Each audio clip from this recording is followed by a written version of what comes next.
Sir आप खड़े हो जाएंगे तो फिर मिलेगा क्या? रुको रुको रुको रुको रुको आने दो आने दो आप ही आ जाएंगे। हटो जी हटो, सिक्योरिटी हट जाओ सर, सिक्योरिटी वाले से हट जाओ।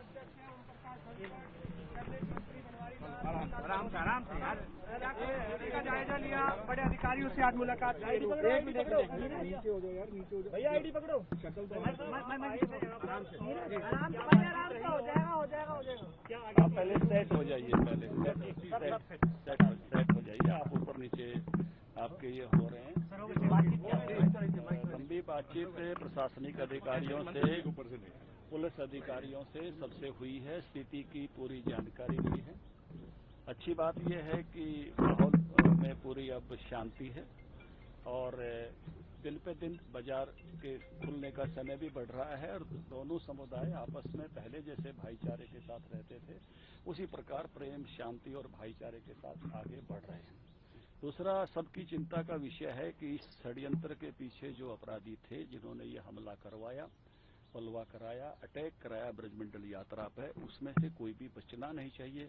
ये समाज के भी जो लोग मिले, दोनों वर्गों के, उनकी भी ये अपेक्षा है कि जो मूल षड्यंत्रकारी हैं, चाहे वो सोशल मीडिया के माध्यम से उन्होंने बढ़ाया, चाहे घूम फिर के बढ़ाया, चाहे वो कांग्रेस पार्टी से जुड़े हुए हैं, चाहे आप पार्टी से जुड़े हुए हैं, कोई भी बख्शा नहीं जाना चाहिए। क्योंकि मेवात का मूल स्वभाव भाईचारे और शांति का है। मेवात विकास के रास्ते पर आगे बढ़ रहा था।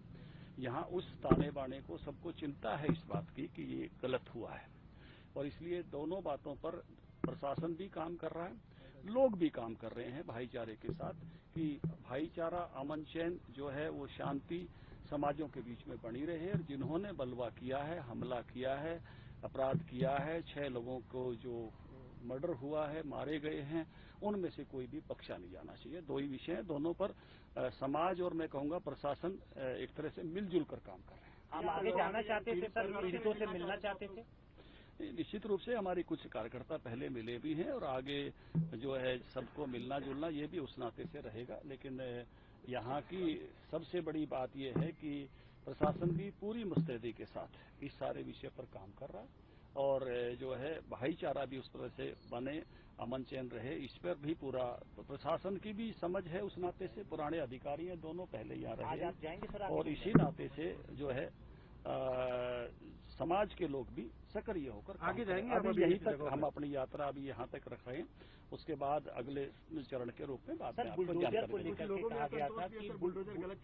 देखिए भैया, जब इस प्रकार के अपराध होते हैं और अवैध निर्माण हैं, अपराधी वहां से जुड़े हुए थे, आपराधिक घटनाएं वहां से हुई, तो इस नाते से प्रशासन ने स्टेप्स उठाए हैं। जब भी कोई स्टेप उठता है तो उस पर सवाल भी उठते हैं, नेचुरल है कोई सवाल उठना, कोई अननेचुरल नहीं है। तो उस नाते से जो है वो ये तय करना प्रशासनिक अधिकारियों का काम है। लोग अपनी हक की बात उठाना लोगों का काम है, लेकिन ये तय करना जो है शासन प्रशासन। अधिकारियों ने हिंसा का क्या फीडबैक दिया है आपको? अधिकारियों ने हिंसा कैसे हुई? देखिए, वो पूरी तरह से जांच की विषय की गहरी जानकारियां वो प्रशासन को शेयर हमसे भी नहीं करनी चाहिए। जांच एक विषय है जो बहुत, जब तक सही षड्यंत्रकारियों तक नहीं पहुंचे पुलिस, तब तक जांच को अपनी गति से चलने देना चाहिए। वो चल रही है, एक एक स्टेप अगर उसका मीडिया में बताया जाता है तो जांच भी प्रभावित होती है। तो उस नाते से वो बहुत गहराई के साथ जांच कर रहे हैं और उस काम पर बढ़े हुए। सर, आपकी जानकारी में जो बुलडोजर चला वो अवैध निर्माण पे चला या फिर जो लोग षड्यंत्र में शामिल थे उनके घर पे चला? देखिए, ये जानकारी आपको प्रशासन से मिलेगी। जो हम उसका जो जानकारी है, क्योंकि जो अवैध निर्माण भी सारे बीच में थे और कुछ ऐसी जगह भी थी जहां से अवैध निर्माण थे, घटनाक्रम को अंजाम दिया गया, तो उसमें वो एंगल भी अपने आप जुड़ता है।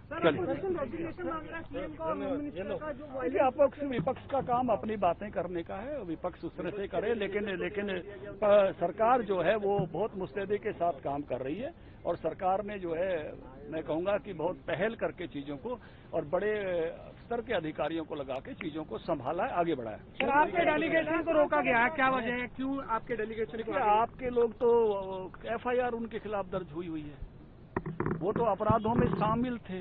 जो अपराधों में जो शामिल है, एफआईआर बाय नेम एफआईआर है, मर्डर की एफआईआर है, तो ऐसे लोगों को तो पहले उन लोगों के बारे में बात करनी चाहिए, ऐसी पार्टियों को जो दंगा भड़काने में शामिल थी। ये साफ साफ दिख रहा है। सर, राहुल गांधी पर दे दीजिए। राहुल गांधी ने संसद में कहा है मणिपुर मामले को लेकर कि बीजेपी कैरोसिन फैला रही है पूरे देश। देखिए, नाम मोहब्बत की दुकान का करते हैं और नफरत की दुकान लिए घूम रहे हैं कांग्रेसी सब जगह। यहां भी यही काम कर रहे हैं। पहले अपने अंदर झांकना चाहिए कांग्रेस पार्टी को, केवल शब्दों से नहीं होता है। हकीकत में व्यवहार क्या है कांग्रेस पार्टी का?